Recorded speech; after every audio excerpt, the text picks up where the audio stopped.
გამარჯობა. მე ჯოზეფ ლევი მქვია. მე მოხუცი ებრაელი ვარ. და ჩემი ხანგრძლივი ცხოვრების განმავლობაში ერთი რამ მივხვდი.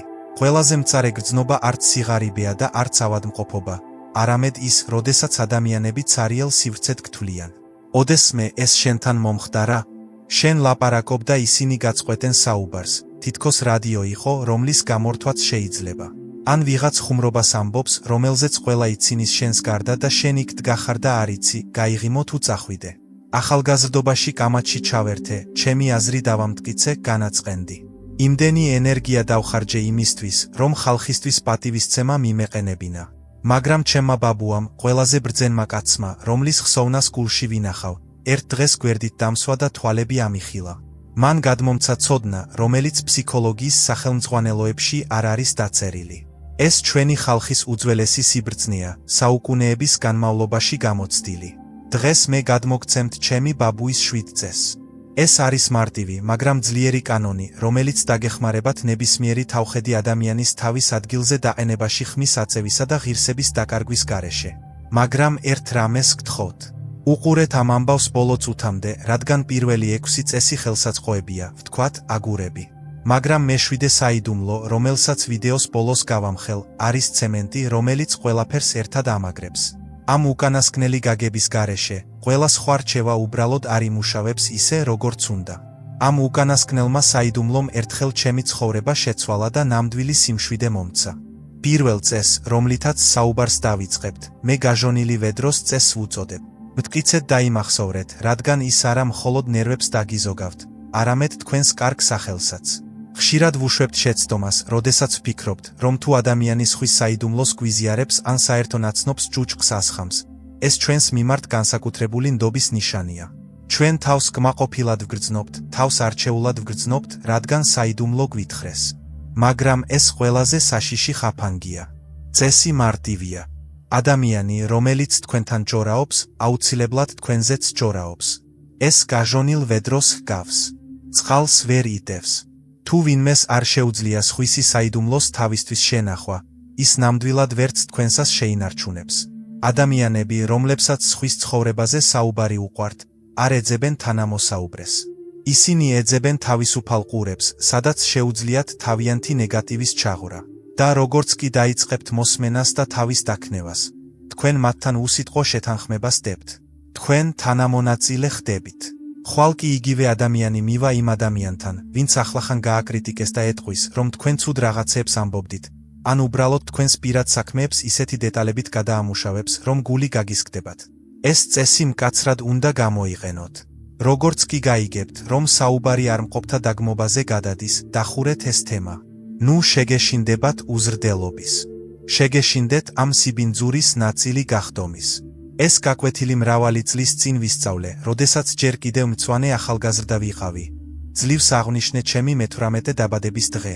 მაშინ ბაბუა ჩემის მაღაზიაში მუშაობდი. ერთ დღეს ჩვენი მუდმივი კლიენტი შემოვიდა, კაცი, რომელიც ქალაქში ძალიან პატივცემული იყო, ყოველთვის თავაზიანი და ღიმილიანი. სანამ ბაბუა ქსოვილს ომავდა, ამ ბატონმა ჩვენს მეზობელ ფეხსაცმელზე ზღაპრის მოყოლა დაიწყო. ჩურჩულით, მაგრამ ისეთი შხამით ლაპარაკობდა, რომ ფეხსაცმლის მწარმოებელი სვამს, რომ თავზე თმაზე მეტი ვალი აქვს და რომ მისი ცოლი მალე მიატოვებს. მე დახს უკან ვიდექი და პირღია ვუსმენდი. საშინლად დავინტერესდი. რამდენჯერმე დეტალებიც კი ვკითხე, თავს ზრდასრულად ვგრძნობდი, სხვის საიდუმლოებებში ჩახედული. კლიენტი კმაყოფილი წავიდა. ბაბუას მივუბრუნდი, ველოდი, რომ ახლა ამ ამბავს განვიხილავდით. მაგრამ ბაბუამ ისეთი მზერით შემომხედა, რომ ცივი ტონით ვიგრძენი თავი. არ გალანძღა, უბრალოდ ჩუმად და მტკიცედ მითხრა, ჯოზეფ, რატომ აძლევ უფლებას, შენი თავი ნაგვისურნად გამოეყენებინა. გაოგნებული ვიყავი და საბაბების მოფიქრება დავიწყე, თითქოს ეს უბრალოდ საუბარი იყო. ბაბუამ თავი გააქნია და განაგრძო. ვინც სხვებზე ჯორაობას გათხოვინებს, ის შენგანაც წაგართმევს ჯორაობას. გონია, ეს იმიტომ გითხრა, რომ პატივს გცემს? არა. ის ამოწმებდა, მზად ხარ თუ არა ამ შხამის მისაღებად. და შენც მიიღე. ახლა მან იცის, რომ შენც მისნაირი ხარ. ეს კი ნიშნავს, რომ ხვალ მთელ ქალაქს ეტყვის, რომ მოხუცი ლევის შვილიშვილი ჯორიკანაა და არ შეიძლება ენდო. არასდროს დაუგდო ყური იმას, ვისი ენაც არ ენდობი. იმ დღიდან მოყოლებული, როცა ვინმე ჩემთან ჯორაობას ცდილობს, ყოველთვის მახსენდება ბაბუა და ის ნაგვის ურნა და მაშინვე საუბარს ამინძე ან საქმეზე ვცვლი. მეორე წესი შუშის კედელია. ეს წესი ეხება ჩვენს თანამედროვე სამყაროში ყველაზე მტკივნეულ და გავრცელებულ სიტუაციას. თუმცა ის ასობით წლის წინაც არსებობდა. ჩვენ ვსაუბრობთ მომენტებზე, როდესაც თქვენ ხართ ადამიანის გვერდით, ესაუბრებით მას, უზიარებთ რაღაც მნიშვნელოვანს, მაგრამ გრძნობთ, რომ თქვენ შორის გაიზარდა უხილავი, მაგრამ გაუვალი ბარიერი. შუშის კედელი. თქვენ ხედავთ ადამიანს, ის გხედავთ, მაგრამ არ ესმით თქვენი ხმა, რადგან მათი ყურადღება სხვაგან არის გადატანილი. ჩვენს დროში ეს ყველაზე ხშირად ტელეფონის ეკრანია, მაგრამ წარსულში ეს შეიძლება იყოს გაზეთი, ფანჯარა, საკუთარი ფრჩხილების დათვალიერება ან ოთახში მოხეტიალე მზერა. რატომ ვამბობ, რომ ეს დაკავშირებულია საკუთარი უღირსობის განცდასთან? იმიტომ, რომ როდესაც ჩვენ ვაგრძელებთ საუბარს ადამიანთან, რომელიც არ გვისმენს, ჩვენ ვჩადიხართ დანაშაულს საკუთარი თავის წინააღმდეგ. ღრმად დაფიქრდით იმაზე, თუ რა ხდება ამ მომენტში.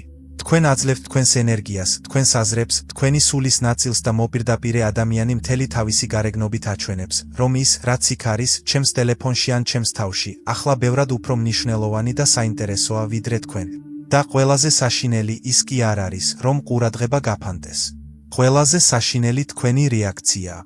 ადამიანების უმეტესობა, როდესაც ხედავს, რომ მათ არ უსმენენ, კიდევ უფრო მეტად ცდილობს.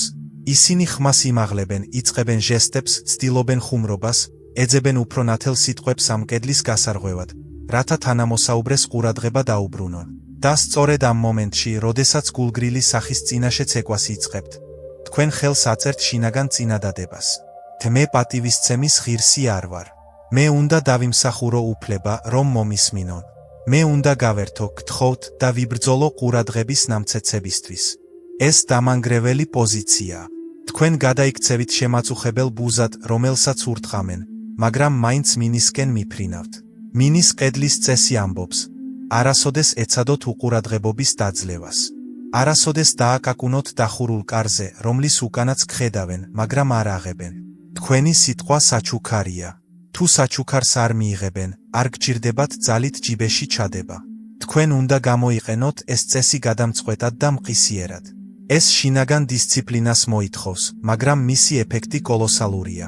როგორც კი შეამჩნევთ, რომ თქვენი თანამოსაუბრეს თვალები გაუბრწყინდა, რომ ის უადგილოდ ღრენს, რომ მან ტელეფონი აიღო და თქვენი საუბრის დროს სიახლეების სკროლვა დაიწყო, გაჩუმდით. უბრალოდ გაჩერდით. წინადადებას არ დაასრულოთ. შუაში სიტყვა გაწყვიდეთ. შექმენით სრული ხმაურიანი სიჩუმე. არ გჭირდებათ განაწყენებული სახის მიღება. არ გჭირდებათ ღრმად ამოიოხროთ ან თვალები აატრიალოთ. უბრალოდ მშვიდად გაჩუმდით და დაკავდით თქვენით.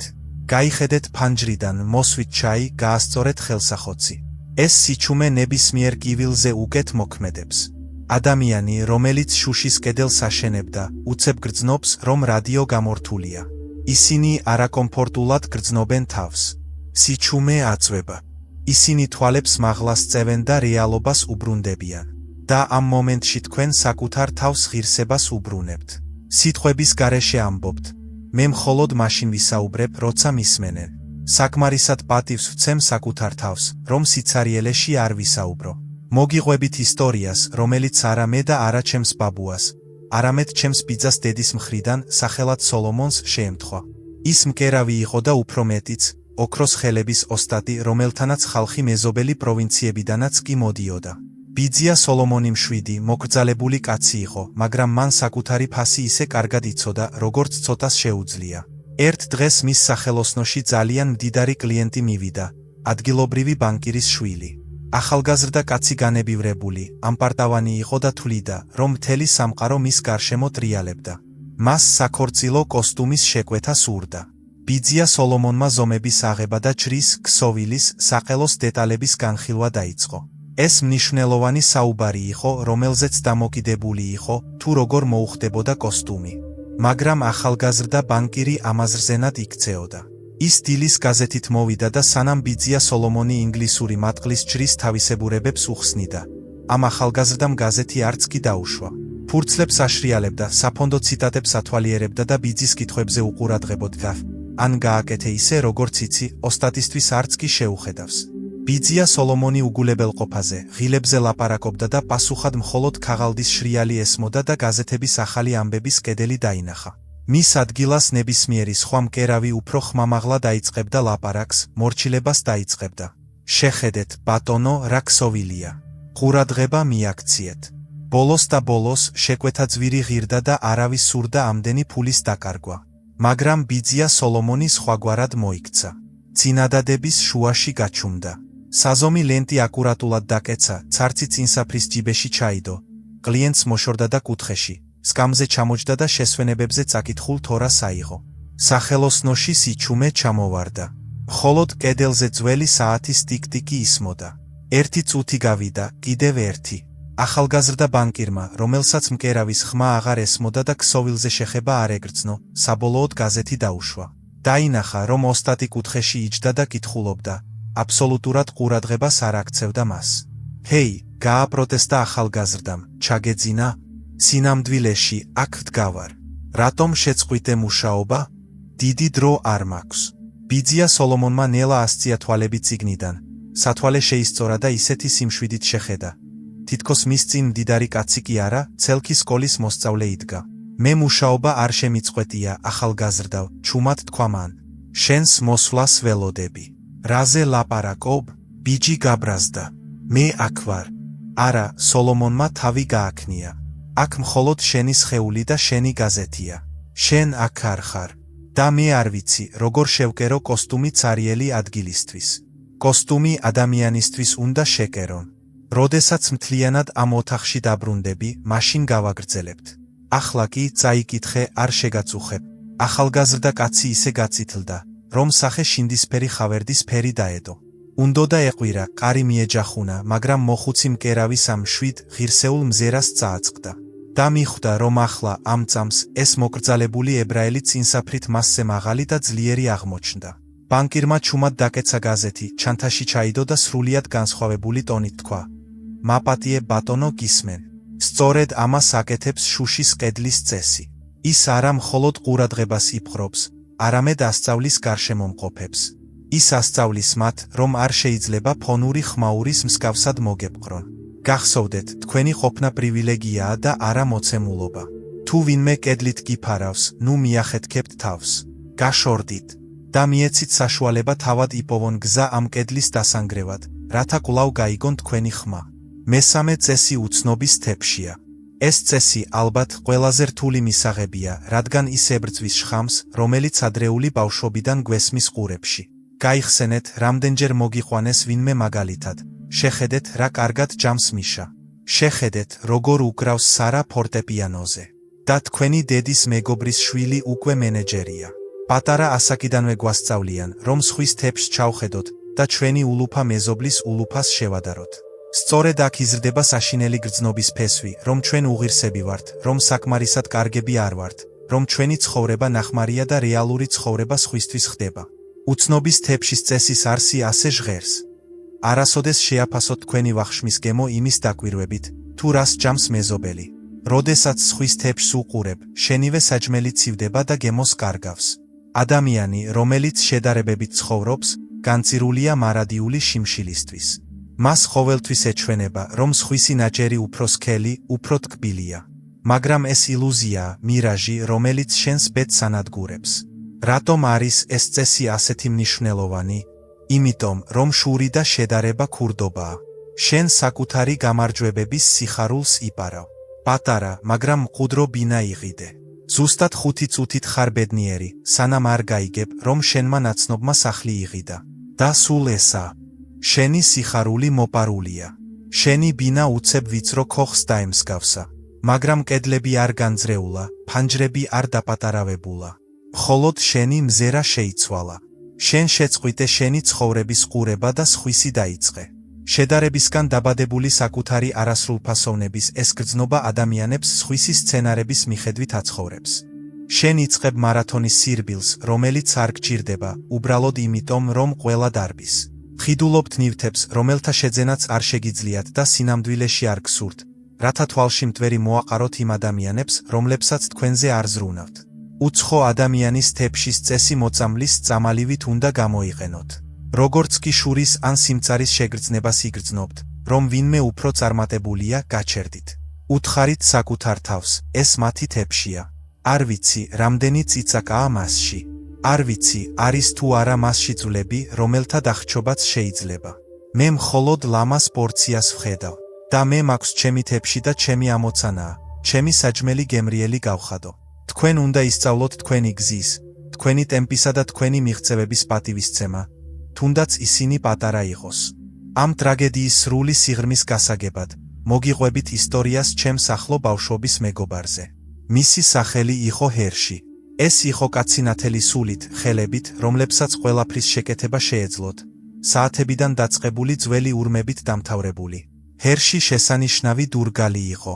როდესაც ხელში ხის ნაჭერს აიღებდა, ის თითქოს სიმღერას იწყებდა.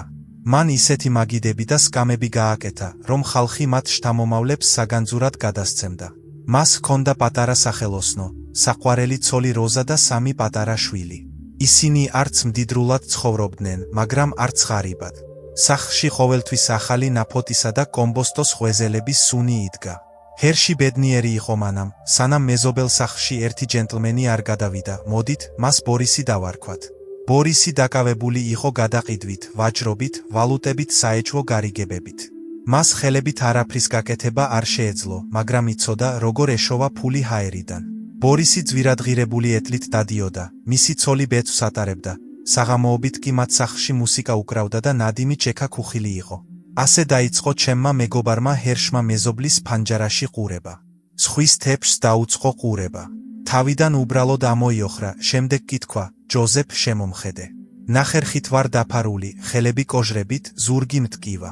და ეს ბორისი, არასდროს აუწევია საფულეზე მძიმე არაფერი და მეფესავით ცხოვრობს. ეს ნიშნავს, რომ სულელი ვარ, ეს ნიშნავს, რომ არასწორად ვცხოვრობ. ვცადე მასთან მსჯელობა ვუთხარი. ჰერშ, შენ ოსტატი ხარ, შენი სკამები ყველას გვაცოცხლებს. ეს შენი ძალაა.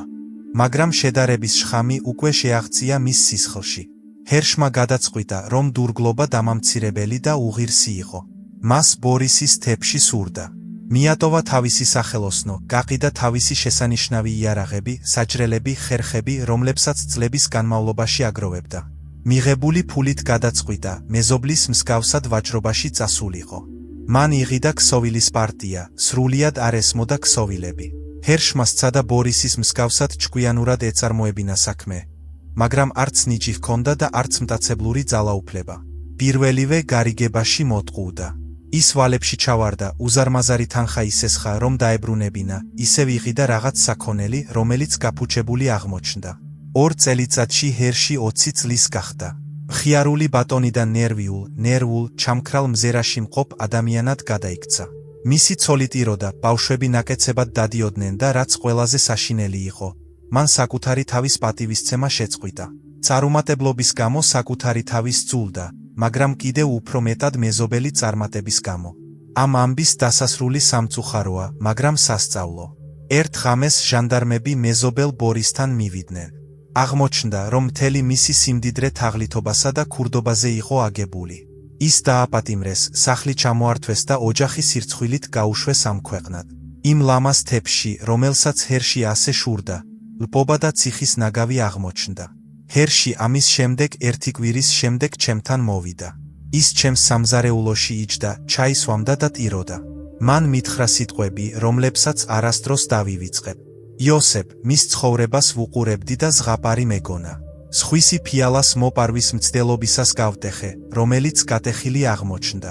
დავკარგე სახელოსნო, დავკარგე სიმშვიდე. დავკარგე ბედნიერების წლები მოჩვენების დევნაში. მე დურგალი ვარ, ჯოზეფ. მე უბრალოდ დურგალი ვარ. და ეს იყო ჩემი ოქროს თეფში და მე ის თიხის ნატეხად ავიღე. ჰერში გაჭირვებით დაუბრუნდა თავის ხელობას, მაგრამ ყოფილი სიმარტივე გაქრა. ამ ამბავმა სამუდამოდ მასწავლა. ჩვენ მხოლოდ სხვისი ცხოვრების ფასადს ვხედავთ. ჩვენ ვხედავთ სცენას, მაგრამ ვერ ვხედავთ კულისებს. არასოდეს იფიქროთ, რომ უღირსი ხართ, რადგან ვიღაცას მეტი ბრწყინავს. შეხედეთ საკუთარ თეფს, მიირთვით თქვენი პური მადლიერებით და ის უფრო ტყბილი გახდება, ვიდრე ნებისმიერი მოპარული ნამცხვარი. ის, ვინც საკუთარ საფასებს, ნამდვილად მდიდარია. ის, ვინც სხვისას უყურებს, მარადიული მათხოვარია. მეოთხე წესი ხმამაღალი პაუზაა. ეს წესი თქვენი ფარია ტაქტის, უხეშობის და იმ წებოვანი არასასიამოვნო კითხვებისგან, რომლებსაც ადამიანები გისვამენ. რათა თავი პატარად და უსარგებლოდ იგრძნოთ. თქვენ ნამდვილად იცნობთ ამ გრძნობას. ვიღაც იქნება ეს კოლეგა, შორეული ნათესავი თუ უბრალოდ ნაცნობი, მოულოდნელად ყალბი ღიმილით გეკითხებათ. რატომ არ ხართ ჯერ დაქორწინებული? ან რატომ მოიმატე წონაში ამდენი? ან მართალია, რომ სამსახურიდან გაგაგდეს? და რა ხდება ამ მომენტში? შენში მზაკვრული მექანიზმი აქტიურდება. გრძნობ, რომ რაღაცას აწყენინებ, მაგრამ თავდაცვის ნაცვლად საბაბების მოძიებას იწყებ. იწყებ ლაპარაკს, კარგი, ახლა ჩემი კარიერით ვარ დაკავებული, თუ უბრალოდ სტრესში ვარ, წონაში დავიკლებ. წითლდები, ღელავ, ჩქარობ სიჩუმის სიტყვებით შევსებას. რატომ? იმიტომ, რომ გულის სიღრმეში შიში იმალება. თუ არ გიპასუხებ, ადამიანს შეურაცხყოფ. თუ გავჩუმდები, უხერხულობა შეიქმნება. მაგრამ სიმართლე ისაა, რომ როდესაც უხეშ კითხვაზე პასუხის გაცემას ჩქარობ, ადასტურებ შენს, როგორც მსხვერპლის პოზიციას. არსებითად ამბობ, დიახ, გაქვს უფლება მკითხო ამის შესახებ და მე ვალდებული ვარ ანგარიში გაგიციო. მე შენზე დაბალი ვარ და ჩემი საქციელი უნდა აუხსნა. ეს არის პრობლემის არსი. განცდა, რომ არ ხარ ღირსი საიდუმლოებების ქონისა, არ ხარ ღირსი საზღვრების ქონისა, არ ხარ ღირსი უბრალოდ საკუთარი თავის ყოფნისა, ყოველგვარი ახსნა განმარტების გარეშე. გონია, რომ ვალდებული ხარ იყო მოხერხებული და თავაზიანი, თუნდაც მათთან, ვინც ფეხებს გიწმენდს. ხმამაღალი პაუზის წესი ამ თამაშს თავდაყირა აყენებს. ის ამბობს, ნუ იჩქარებ იმ ცხელი ნახშირის აღებას, რომელიც გესროდნენ. როდესაც არასასიამოვნო კითხვას გისვამენ, შენი პირველი რეაქცია უნდა იყოს გაჩერდი, სრული გაჩერდი. ნუ უპასუხებ მაშინვე, ნუ გაიღიმებ გულგრილად. გაჩერდი.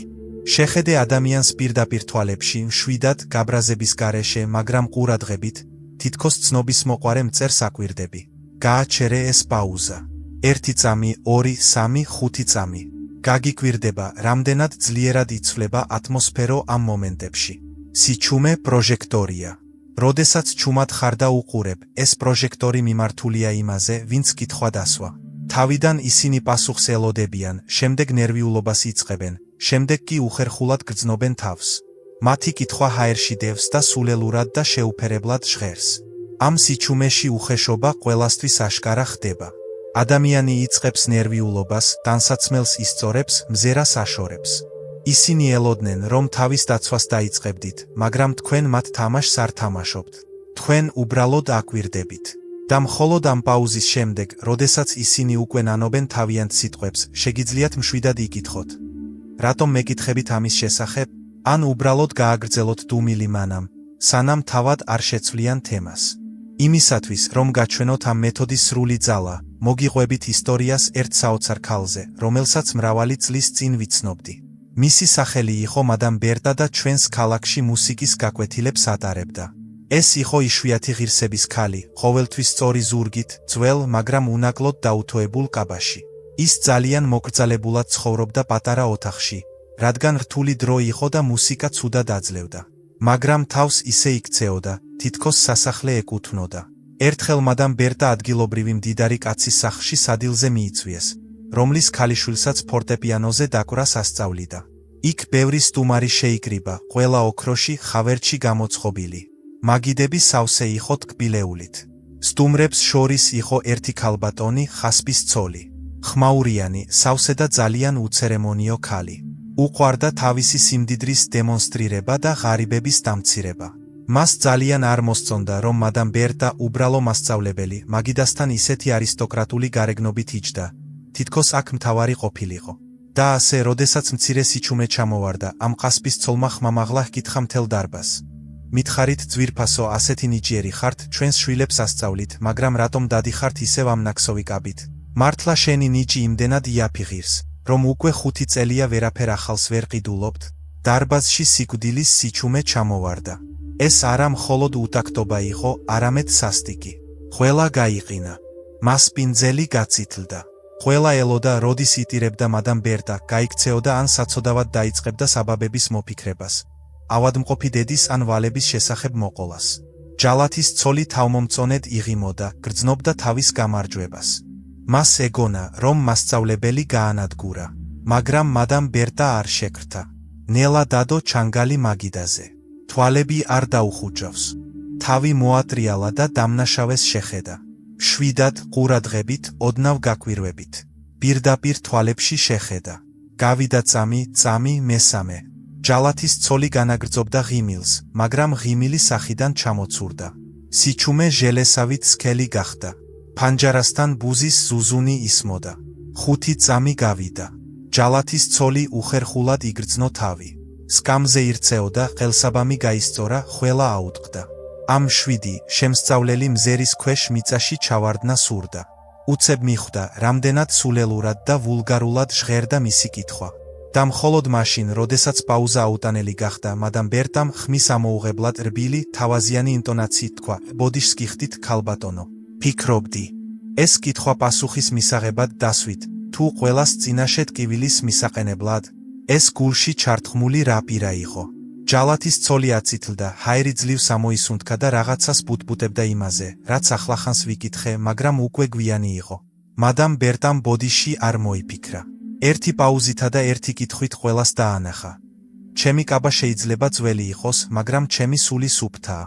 მაგრამ თქვენი სული, ქალბატონო, წონძებშია გახეული. მაგიდასთან საუბარი განახლდა, მაგრამ ჯალათის ცოლს პატივისცემით აღარავინ უყურებდა. მასპინძელმა კი მადამ ბერტას ღვინო პირადად დაასხა ღრმა პატივისცემით. სწორედ ეს არის ხმამაღალი პაუზა. ეს არის უნარი, არი ნერვიულო, როცა ისინი ცდილობენ შენი ჩხუბი. ეს არის უფლება, არ უპასუხო მათ, ვინც არ არის შენი პასუხის ღირსი. დაიმახსოვრე ეს გაკვეთილი. როდესაც ვინმე ცდილობს შენი საზღვრების დარღვევას, შენი საუკეთესო დაცვა დუმილი და პირდაპირი მზერაა, რადგან ის, ვინც საკუთარ თავს პატივს სცემს, არ არის ვალდებული ანგარიში გაუწიოს ყველას, ვინც გადაწყვიტა მისი ძალის გამოცდა. მეხუთე წესი საჩუქრის დაბრუნებაა. ჩვენ მივედით ჩვენი გზის შუაში, წესამდე, რომელსაც მე საჩუქრის დაბრუნების წესს ვუწოდებ. ეს წესი განსაკუთრებულ დახვეწილობას მოითხოვს, რადგან აქ მტერი არ გესხმება მუშტებით და არ ყვირის შეურაცხმყოფელ სიტყვებს. არა, აქ მტერი უფრო ეშმაკურად მოქმედებს. ისინი ღიმილით მოდიან. ერთ ხელში ყვავილების თაიგული უჭირავთ, მეორეში კი პატარა, ძლივს შესამჩნევი ხანჯალი. და სანამ ყვავილების სურნელს შეისუნთქავ, ისინი გცემენ. ჩვენ ვსაუბრობთ სწორედ იმ კომპლიმენტებზე, რომლებსაც ორმაგი ფსკერია, ტკბილ სიტყვებზე, რომელთა შიგნითაც შხამი იმალება. თქვენ ეს ალბათ ასობითჯერ გსმენიათ. რა ლამაზი კაბა გაქვს. სამწუხაროა, რომ თეძოებში გაცილებით მსუქანი გამოჩნდები. ან დაწინაურდი. გილოცავ. ალბათ, ამ პოზიციაზე სხვა ვერავინ იპოვეს. გაგიმართლა. ან ეს კლასიკური ფრაზა. შენი ასაკისთვის ისეთი ჭკვიანი ხარ. ან ეს ყველაფერი ისე კარგად გაართვითავი, რომ შენგან ამას არც კი ველოდი. დაფიქრდი, რა ხდება შენს სულში ამ მომენტში. ჯერ ქებას ისმენ, ლამაზი კაბა დაწინაურდი, ჭკვიანი ხარ. გული გეხსნება, მზად ხარ გაიღიმო და მადლობა გადაგიხადო. მაგრამ სწორედ მაშინ, შესვენების გარეშე, ფრაზის მეორე ნაწილს გაძლევენ. შეურაცხყოფას და იკარგები. twini დაბნეული გაქვს. როგორც ჩანს, გაქებდნენ, ამიტომ მადლობა უნდა გადაგიხადო, მაგრამ ასევე დაგამცირეს, ამიტომ თავი უნდა დაიცვა. და ყველაზე ხშირად იმ გრძნობის გამო, რომ უკეთეს არ ვიმსახურებთ, ვარჩევთ მის გადაყლაპვას. მადლობას ვამბობთ, სულელურად ვიღიმებით და ვგრძნობთ, რომ გვაფურთხებენ. რატომ ვაკეთებთ ამას? იმიტომ, რომ გულის სიღრმეში ეჭვის ჭია ზის. იქნებ მართლები არიან. იქნებ მე ნამდვილად არ ვარ ისეთი კარგი და ეს კაბა საშინლად ზის. იქნებ მე ნამდვილად არ ვიმსახურებ ამ წარმატებას და ეს უბრალოდ შემთხვევითობაა. ასეთი საჩუქრის მიღებით თქვენ ეთანხმებით, რომ მეორეხარისხოვანი ადამიანი ხართ. თქვენ ეთანხმებით, რომ შეგიძლიათ ერთდროულად თავზე მოგეფეროთ და ფეხზე დაგამაგრონ. თქვენ არსებითად ეუბნებით მსოფლიოს, შეგიძლიათ ასე მომექცეთ. მე მივიღებ ნებისმიერ ყურადღებას, თუნდაც ჭუჭხის გემო ჰქონდეს. საჩუქრის დაბრუნების წესი ამბობს. არასდროს მიიღოთ პაკეტი, თუ ის ციკციკებს. თუ ისინი მოგცემენ ვაშლს, რომელშიც ჭიაა, არ ხართ ვალდებული შეჩამოთ ის მხოლოდ იმიტომ, რომ ვაშლი წითელია. თქვენ უნდა ისწავლოთ ბუზების კატლეტებისგან გარჩევა და ამის გაკეთება საჯაროდ, შვიდად და ღირსეულად. მეთოდის არსი იმაში მდგომარეობს, რომ მიიღოთ ფრაზის პირველი ნათელი ნაწილი და დაუბრუნოთ მეორე ბნელი ნაწილი პატრონს. არა უხეშად, არა ყვირილით, არამედ არასაჭირო ნივთივით. თითქოს ჭუჭხიანი ხელსახოცი მოგცეს, თქვენ უბრალოდ მაგიდაზე დააბრუნებთ. ეს წესი ფუნდამენტურად ცვლის ცხოვრებას. როდესაც ამაბების გადაყლაპვას შეწყვეტ, გარშემომყოფები უეცრად ხვდებიან, რომ ეს თამაშები შენზე არ იმუშავებს. პასიური აგრესიის მიმართ დაუცველი ხდები. იმდენად აფასებ საკუთარ თავს, რომ ლპობის კომპლიმენტები უბრალოდ აღარ აღწევს შენს გულამდე. რომ ნახოთ, როგორ მუშაობს ეს პრაქტიკაში, მე მოგიყვებით ისტორიას, რომელიც არა ჩემს ბაბუასთან, არამედ ჩემს ძველ მუსიკის მასწავლებელთან, ბატონ ვაინშტაინთან შეემთხვა. ეს იყო განსაკუთრებული ინტელექტის მქონე ადამიანი, მევიოლინე, რომლის მუსიკასაც ქვაც კი აატირებდა. ის დაბალი იყო, სქელი ლინზებით სათვალეს ატარებდა და ყოველთვის კანიფოლის სუნი ასდიოდა. ჩვენს ქალაქში ცხოვრობდა ერთი მდიდარი მფარველი, ბატონი გროსმანი. მას უყვარდა საკუთარი თავის ხელოვნების მფარველად მიჩნევა, მაგრამ სინამდვილეში ის ამაყი კაცი იყო, რომელსაც უყვარდა საკუთარი თავის ამაღლება შემოქმედების დამცირებით. მას სჯეროდა, რომ რადგან ფული ჰქონდა, შეეძლო არა მხოლოდ მუსიკის, არამედ მუსიკოსების ღირსების ყიდვაც. ერთხელ გროსმანმა დიდი მიღება გამართა და ბატონი ვაინშტაინის სტუმრებისთვის დასაკრავად მიიწვია. ვაინშტაინმა ღვთაებრივად დაუკრა. მან ურთულესი კონცერტი შეასრულა და როდესაც მშვილდი ჰაერში გაიყინა, დარბაზი აპლოდისმენტებით აფეთქდა. ხალხი ყვიროდა ბრავო, ქალბატონებმა ცრემლები მოიწმინდეს. ვაინშტაინი წამოდგა, თავი დახარა, დაღლილი, მაგრამ ბედნიერი. შემდეგ გროსმანი მიუახლოვდა ღვინის ჭიქით ხელში. ის მიუახლოვდა ისე, რომ ყველას გაეგონა, ჭიქაზე ჩანგალი ხმამაღლა დააკაკუნა, სიჩუმე მოითხოვა და ფართო თვითკმაყოფილი ღიმილით თქვა: ძვირფასო ვაინშტაინ, ეს დიდებული იყო, უბრალოდ დიდებული. არასდროს წარმოვიდგენდი, რომ ასეთ პატარა, არასასიამოვნო პატარა კაცს, რომელიც შეშინებულ ბეღურას ჰგავდა, შეეძლო ვიოლინოდან ასეთი ძლიერი ბგერების ამოღება. საოცარია, როგორ ცხოვრობს ასეთ საწყალ სხეულში ასეთი ნიჭი. დარბაზი გაჩუმდა. ეს იყო კლასიკური დარტყმა ზურგში. გროსმანმა შეაქო ნიჭი, მაგრამ მაშინვე შეურია მუსიკოსის გარეგნობასთან დაკავშირებული ჭუჭხი. უწოდა მას საწყალი და არასასიამოვნო. ყველა ელოდა ვაინშტაინის გაჩუმებას, ბოლოს და ბოლოს გროსმანი მას საღამოსთვის უხდიდა. როგორც წესი, ასეთ სიტუაციებში ადამიანები უხერხულად იღიმებიან და მადლობას უხდიან. ფულის ან შიშის გამო შეურაცხყოფას ყლაპავენ. მაგრამ ბატონი ვაინშტაინი ბრძენი კაცი იყო. მან ფრთხილად ჩადო ვიოლინო ჩანთაში, ნელა გასწორდა და უცებ ყველას პატარა ბეღურა კი არა, გიგანტი გვეჩვენა. მან გროსმანს პირდაპირ თვალებში შეხედა, ძალიან თავაზიანად გაიღიმა და ისეთი ხმით თქვა, რომელიც სიჩუმეში დაჭიმული სიმივით ჟღერდა: მადლობას გიხდით, ბატონო გროსმან, ჩემი დაკვრის მაღალი შეფასებისთვის. მიხარია, რომ ჩემმა მუსიკამ თქვენს ყურს შეეხო. რაც შეეხება ჩემს სხეულსა და გარეგნობას, აქ ის შეჩერდა და ხელის რბილი მოძრაობით, თითქოს უხილავ საგანს აბრუნებდა განაგრძო. ამ შეფასებებს თქვენი ნებართვით თქვენ გიტოვებთ. ისინი თქვენს აღზრდაზე ბევრად უფრო მეტს საუბრობენ, ვიდრე ჩემს სიმაღლეზე. დააბრუნეთ ისინი. არ დამჭირდება და ძალიან გიხდებათ. გროსმანი ღვინით დაიხრჩო. ის მადლიერებას ელოდა, უხერხულობას ელოდა, მაგრამ არ ელოდა, რომ საკუთარ ჭუჭყს დაუბრუნებდნენ და ასე ელეგანტურად, ერთი უხეში სიტყვის წარმოთქმის გარეშე. ვაინშტაინმა მიიღო კომპლიმენტი ნიჭის შესახებ, მაგრამ საჩუქარი გარეგნობის შეურაცხყოფის სახით გამომგზავნს დაუბრუნა. მან არ იკამათა, რომ არაპრივილეგირებული იყო. მან უბრალოდ უარი თქვა ამ განმარტების საკუთარ თავზე აღებაზე. იმ საღამოს ბატონი გროსმანი საცოდავად გამოიყურებოდა თავის ძვირადღირებულ კოსტიუმში და პატარა მევიოლინე მეფედ წავიდა. ასე მუშაობს ეს წესი. როდესაც გეუბნებიან, კარგად ხარ, უბრალოდ სამწუხაროა, რომ ხელები მოღუნულია, შენ პასუხობ, მადლობა, რომ შენიშნე ჩემი წარმატება. მაგრამ ხელებთან დაკავშირებით ეს ზედმეტია. ეს აზრი შენთვის შეინახე. ყვავილს იღებ და გველს მჩუქნის ხელში ტოვებ. მიეცი საშუალება, რომ უკბინოს მათ და არა შენ. მეექვსე წესი მოღუნული სარკეა. ჩვენ ვაგრძელებთ სიბრძნისკენ აღმასვლას. ახლა კი ჩვენს წინაშეა მეექვსე კანონი, რომელსაც მე მოღუნული სარკის წესს ვუწოდებ. ეს წესი სასიცოცხლოდ აუცილებელია მათთვის, ვინც ერთხელ მაინც იდგა ჩვეულებრივი მინის სარკის წინ და ეძებდა საკუთარ თავში ნაკლოვანებებს მხოლოდ იმიტომ, რომ სხვამ მიუთითა. ეს წესი ეხება უპატივცემულობის ყველაზე მზაკრულ ფორმას, თქვენი გარეგნობის, თქვენი ჯანმრთელობის ან თქვენი მდგომარეობის კრიტიკას, რომელიც შენიღბულია როგორც ზრუნვა ან უბრალოდ დაკვირვება. შენ იცი, როგორ ხდება ეს. კარგ ხასიათზე იღვიძებ. მზე ანათებს. გრძნობ ძალას ხელებში და სიმსუბუქეს ფეხებში. გადიხარ ხალხთან და უცებ ვიღაც, კოლეგა, მეზობელი ან თუნდაც ახლო ნათესავი, თვალებდაჭყეტილი გიყურებს და გეუბნება. ოფ, დღეს ცუდად გამოიყურები. ავად ხარ? თვალების ქვეშ ისეთი მუქი წრეები გაქვს და კანი რაღაცნაირად ნაცრისფერი გაქვს. ან ზამთარში ძალიან მოიმატე წონაში. სიარული ალბათ გიჭირს.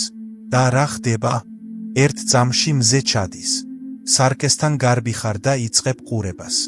სინამდვილეში მუქი წრეები, სინამდვილეში გვერდზე ნაკეცი. 5 წუთის წინ მსოფლიოს მეფე იყავი და ახლა თავს მოხუცებულად, ავად გატეხილად გრძნობ. რატომ ხდება ეს? იმიტომ, რომ შენში მოღალატე ცხოვრობს, საკუთარი უღირსობის გრძნობა გაქვს. შენ არ გჯერა საკუთარი შეგრძნებების, გჯერა სხვისი სიტყვების. გონია, რომ გარედან უკეთესად ხედავენ. თუ ადამიანმა თქვა, რომ ცუდი ვარ, მაშინ ცუდი ვარ. მაგრამ აი, სიმართლე, რომელიც მეხსიერებაში უნდა ჩაიბეჭდო. როდესაც ადამიანი თქვენს გარეგნობაზე ცუდ რაღაცებს გეუბნებათ, ის თქვენ კი არა, საკუთარი სულის შინაარსს აღწერს. ისინი გიყურებენ, მაგრამ ხედავენ საკუთარ შიშებს, შურს, სიბერეს და უკმაყოფილებას. ისინი დახრილი სარკეა. თუ სარკესთან მიხვალთ, რომელიც გასუქებთ ან დახრილი გხდით, ექიმთან არ გარბი ხართ სიმსუქნის ან ხერხემლის გამრუდების სამკურნალოდ.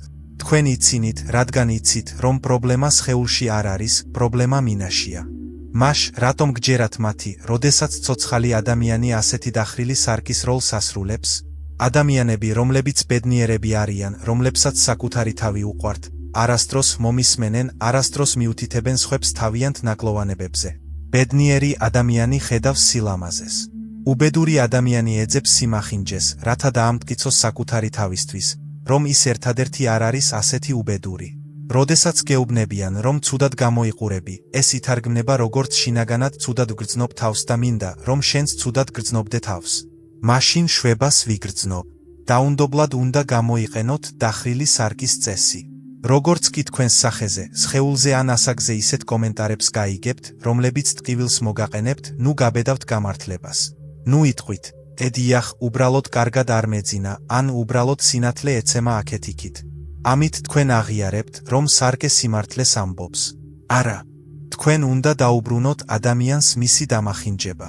უნდა აჩვენო მათ, რომ მათი სარკე გატეხილია და მასში არ ჩაიხედავ.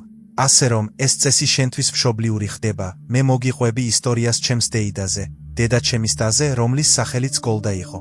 ეს იყო საოცარი ენერგიის ქალი. ის არ იყო გამხდარი, არა როგორც ამბობენ, ის იყო სხეულიანი, მაგრამ პეპლის სიმსუბუქით მოძრაობდა. ის აცხობდა საუკეთესო ღვეზელებს, მღეროდა ყველაზე ხმამაღლა ქორწილებში და იცინოდა ისე, რომ ჭიქები კანკალებდა. გოლდას უყვარდა ცხოვრება და ცხოვრებას უყვარდა იგი. მაგრამ მას ჰყავდა ერთი მეგობარი, მეზობელი კიბის საფეხურზე, ვინმე მადამ ფირა. მადამ ფირა გოლდას სრულიად საპირისპირო იყო. ეს იყო მშრალი, ნაღვლიანი ქალი, მარადიულად უკმაყოფილო ყველაფრით. მას ყოველთვის ყველაფერი სტკიოდა, მზე ძალიან კაშკაშა ანათებდა მისთვის. ბავშვები ძალიან ხმამაღლა ყვიროდნენ და ფასები ძალიან მაღალი იყო. და ყველაზე მეტად ფირა ღიზიანდებოდა, რომ გოლდა, რომელიც მასზე 5 წლით უფროსი და 20 კილოგრამით მძიმე იყო, ბედნიერებას ასხივებდა, ხოლო თავად ფირა სიბრაზისგან იღუპებოდა. ასე დაიწყო ფირამ თავისი მშვიდი ომი. ყოველ ჯერზე, როცა კიბეებზე ან ეზოში გოლდას შეხვდებოდა, სევდიან სახეს იღებდა, თავს აქნევდა და ხრინწიანი ხმით ამბობდა. ოფ გოლდა დღეს ასე მძიმედ სუნთქავ. გული ხომ არ გრძნობს წნევას? ასეთი წონის გამო ეს ძალიან საშიშია. გავიგე, რომ სუქანი ადამიანები ძილში კვდებიან. შენ თავს უნდა მიხედო. სახე გაწითლებული გაქვს, როგორც ინსულტამდე. პირველად გოლდამ ეს გადაატრიალა, მაგრამ ფირა დაჟინებული იყო. ყოველდღე ახალ ნაკლს პოულობდა. გოლდა, ეს კაბა ძალიან გაბერებს. მასში მოხუც ქალს გავხარ. გოლდა, ფეხებზე შეშუპება გაქვს. თირკმლის უკმარისობაა. შეხედე, ტერფების ნაცვლად მორები. გოლდა, გუშინ ისე ხმამაღლა იცინე. ეს ნერვიულობა. შენი თვალები გიჟდებოდა. და ჩემი აყვავებული დეიდა გოლდა ჩქნებოდა. დახრილი სარკიდან შხამი მის სისხლში შეაღწია. მან შეწყვიტა კაშკაშა კაბების ჩაცმა, ჩაიცვა ნაცრისფერი, ფართხიანი რაღაც, რათა ფეხების ნაცვლად მორები დაეფარა.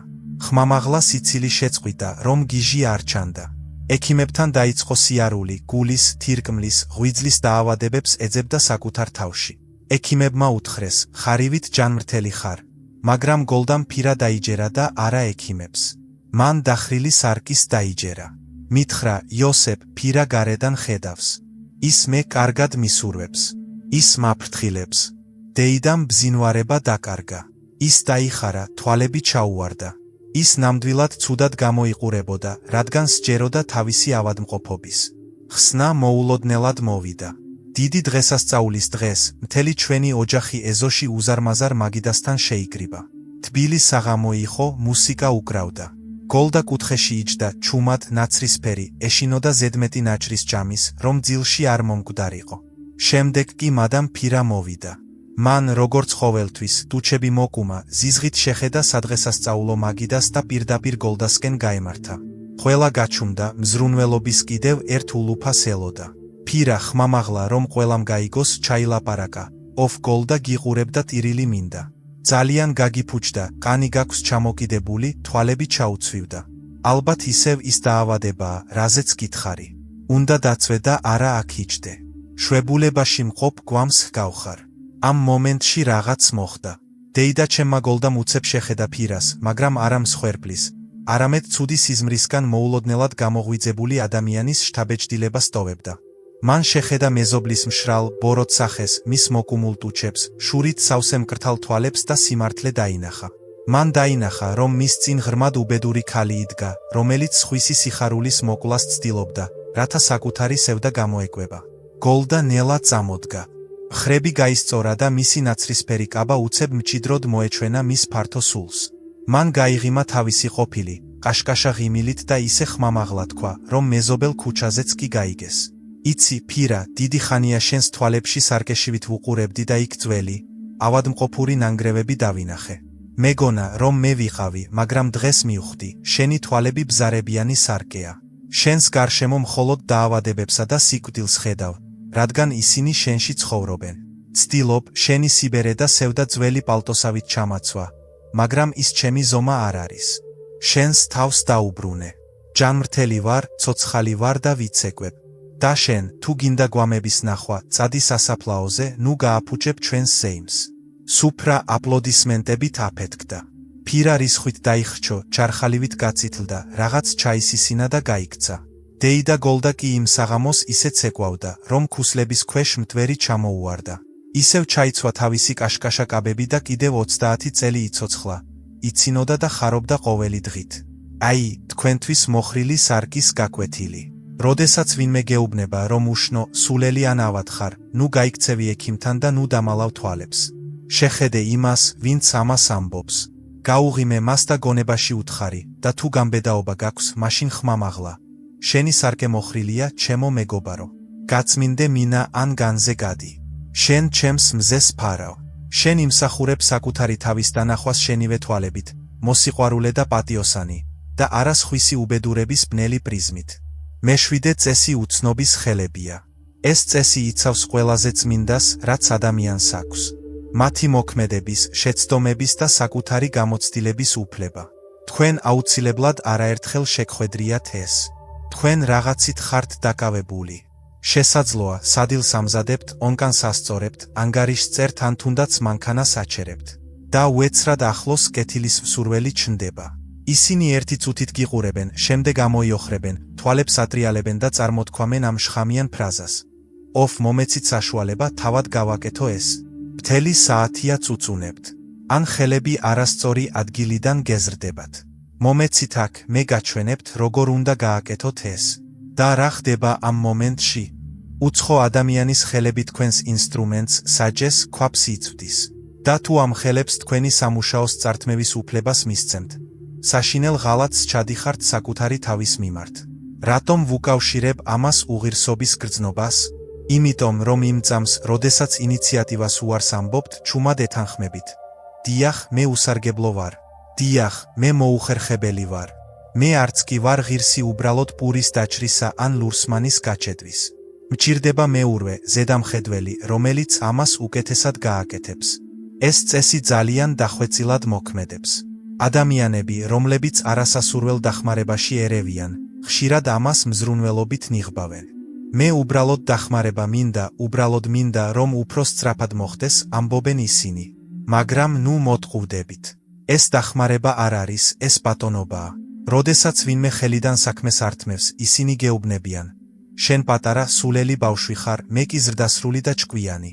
განზე გადი და უყურე, როგორ აკეთებენ ამას ოსტატები. ეს შენი ნების ქურდობაა. ყოველ ჯერზე, როცა დანებდები, ზომაში მცირდები. ეჩვევი იმ აზრს, რომ ზრდასრული ადამიანის გარეშე ვერ შეძლებ. ეს ნასწავლ უმწეობას იწვევს. შენ გეშინია ახალი საქმეების წამოწყების, რადგან შენს თავში ამ კრიტიკოსის ხმა ისმის.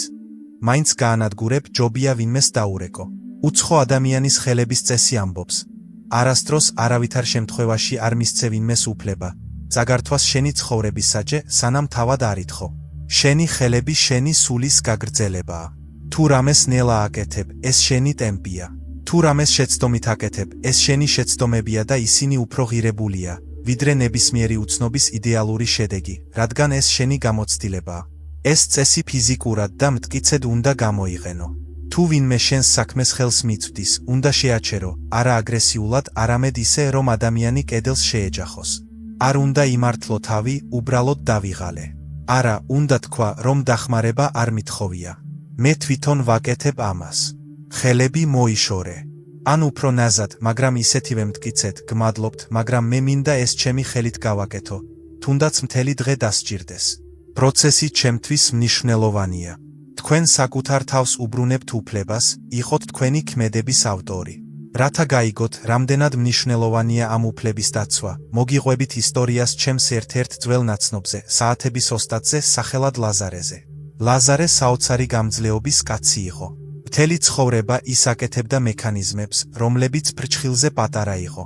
მის სამუშაოს სიჩუმე, სინათლე და აბსოლუტური სიმშვიდე სჭირდებოდა. მაგრამ ლაზარეს ჰყავდა ძმისშვილი, ახალგაზრდა ბიჭი, სახელად იეფიმი. იეფიმი სწრაფი და ხმაურიანი იყო. ის ყოველთვის სადღაც ჩქარობდა და თვლიდა, რომ მთელი სამყარო მისთვის ძალიან ნელა მოძრაობდა. იეფიმი ხშირად ჩერდებოდა ბიძის სახელოსნოში, თითქოს სტუმრად, მაგრამ სინამდვილეში იმისთვის, რომ ვაჯრობაში თავისი სწრაფი წარმატებებით დაიკვეხნა და მოხუცისთვის ცხოვრების შესახებ ესწავლებინა. ასე რომ, ერთ დღეს ლაზარე ძალიან რთულ შეკვეთაზე მუშაობდა. ის აღადგენდა ძველ საათს ზარებით, რომლის მექანიზმი მრავალი წლის წინ გაჩედილი იყო. ნამუშევარი იუველირის სიზუსტით იყო შესრულებული.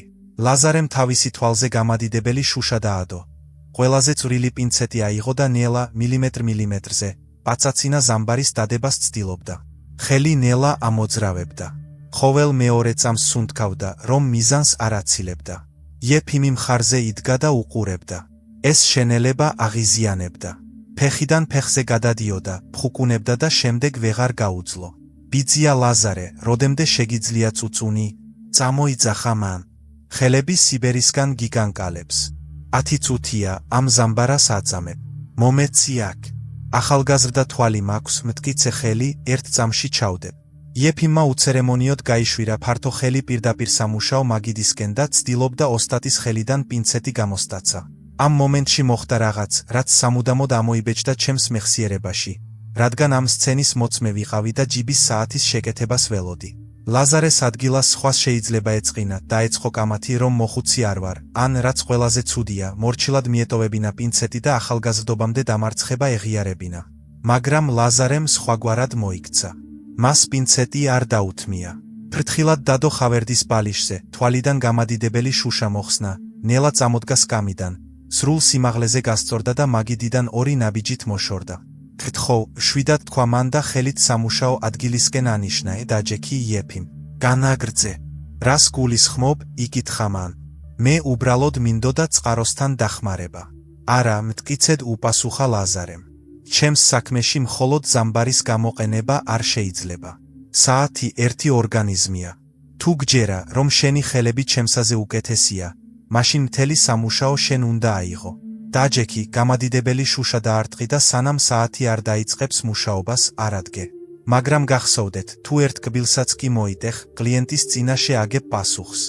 ეს კი გრაფის საათია. ის იმდენივე ღირს, რამდენიც შენი სახლი, იეფიმი გაფითრდა. ერთია, რომ ინსტრუმენტი წაართვა შენი ოსტატობის საჩვენებლად და სულ სხვა, რომ შედეგზე სრული პასუხისმგებლობა აიღო. მან ურთულეს მექანიზმს, ასობით გადაცემას შეხედა და თავდაჯერებულობა გახეთქა, როგორც გახვრეტილი ბურთი. ბიძია, მე საათების ოსტატი არ ვარ, უბრალოდ მინდოდა. ჩაილაპარაკა მან. თუ საათების ოსტატი არ ხარ, ხელები მაგიდიდან მოაშორე. ლაზარეს ხმა ფოლადივით მტკიცე გახდა. ჩემი ხელები შეიძლება ძველი იყოს, მაგრამ იციან, რა საკეთებენ. შენი ხელები კი ჩქარობენ. სისწრაფე ოსტატობის მტერია. არასდროს შეეხე იმას, რასაც არ ქმნი. იეფიმა ხელები ზურგს უკან გადაიდო, გაცითლდა და ჩუმად ჩამოჯდა კუთხეში, სიტყვის წარმოთქმას ვეღარ ბედავდა. ლაზარე მაგიდასთან დაბრუნდა, გამადიდებელი შუშა დადო და 5 წუთში საათი ტიკ-ტიკს იწყებდა. აი, გაკვეთილი შენთვის. ის, ვინც შენს საქმეში ერევა კითხვის გარეშე, ძალაუფლებას ითხოვს და არა შრომას. მათ სურთ წარმატების ნაღების გაშიშვლება, ნახე მე გავაკეთე, მაგრამ პასუხისმგებლობის აღება არ სურთ.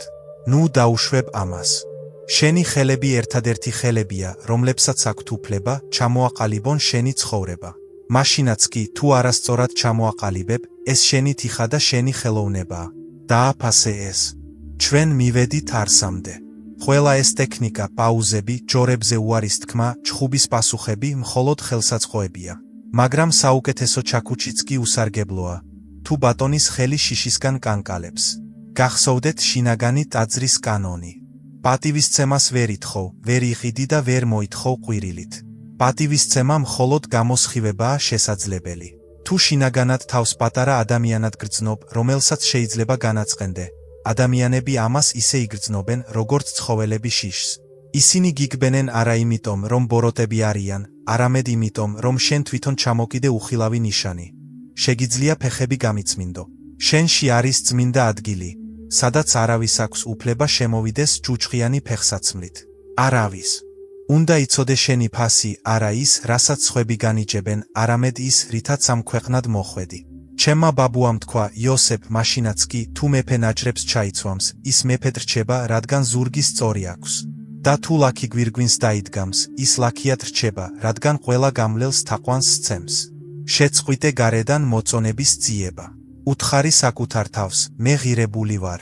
როგორც კი დაიწყებ შენი დროისა და შეცდომების პატივისცემას, ჭაბუკები შეწყვეტენ შენს შემჩნევას, რადგან მათი შხამი აღარ იმოქმედებს შენზე. შენ გახდები ადამიანი, რომელიც სრული სიმაღლით დგას. ასე რომ, ჩვენ განვიხილეთ სიბრძნის 7 წესი, რომელიც დაგეხმარებათ საკუთარი თავის შენარჩუნებაში. რა არის მთავარი დასკვნა? შენი ცხოვრება არის სახლი, რომელიც ზემოდან გვენდო. და მხოლოდ შენ გაქვს შესასვლელი კარის გასაღებები. თქვენ თავად წყვეთ, ვის დასვათ მაგიდასთან და ვის დატოვოთ ზღურბლზე. სულიერი მნიშვნელობა მარტივია. შემოქმედმა შექმნათ უნიკალური, განუმეორებელი. ვინმესთვის ამ ქმნილების გათელვის უფლების მიცემა ნიშნავს დიდი ჩანაფიქრის პატივისცემას. გაუფრთხილდით საკუთარ თავს და გახსოვდეთ. თქვენ პატივისცემის ღირსი ხართ უბრალოდ თქვენი დაბადებიდანვე.